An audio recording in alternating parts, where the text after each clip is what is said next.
Hello mga kabarangay, balikan natin ang nakaraan, ang kung sino ang nagpauso ng Never Say Die team. Siyempre, hindi mawawala ang The Big J, The Living Legend, Robert Jaworski, at ang mga nagpuuso noon ng The Fast and the Furious na si JJ Halteran at si Mark Agiwa. Hindi rin mawawala sila Eric Meng, Sandy Salvacion at ang The H-Bomb, Rudy Hatfield. Isa lang naman yan ang mga players na nagpasigaw at nagpahanga sa maraming tao sa milyong-milyong tagahanga ng Hinebra. At ngayon nga, lalong lumaganap ang bagong henerasyon ngayon, ang pinakasikat ngayon na koponan ng PBA, ang team ng Barangay Hinebra. Tayo nang kilalanin ang ilan sa mga players. Isa na rito ang The Bulldozer, Christian Starnhardinger na naging MVP of the play game. Si Scotty Thompson, na nagbalik at nagbuhay ng katangian ni Robert Jaworski at ng Mark the Spark Agiwa. At ito naman ang ating super import, ang bago nating kababayan, Justin Noypi, Justin Brownlee. Hindi rin mawawala ang energizer ng team, ang bagong kabarangay na si Jamie Malonzo. At itong si Teniente L.A. Tenorio. And here are the collaboration of our video.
Sa gitna ng labanan ng Game 7, narito ang mga ibang mga artista at politiko na nanood ng kanilang mga laro.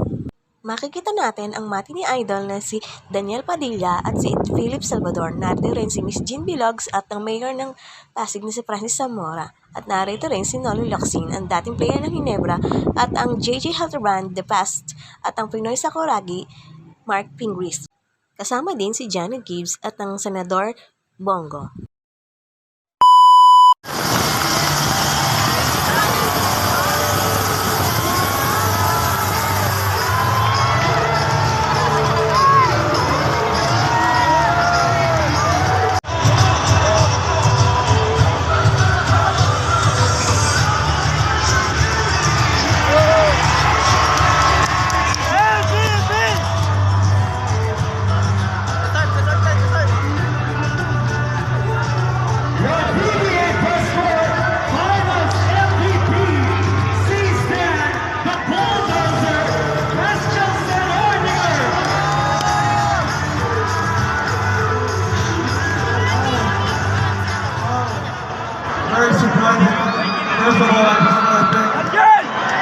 minutes over here. I'm very honored. It's always an honor playing with her. I want to thank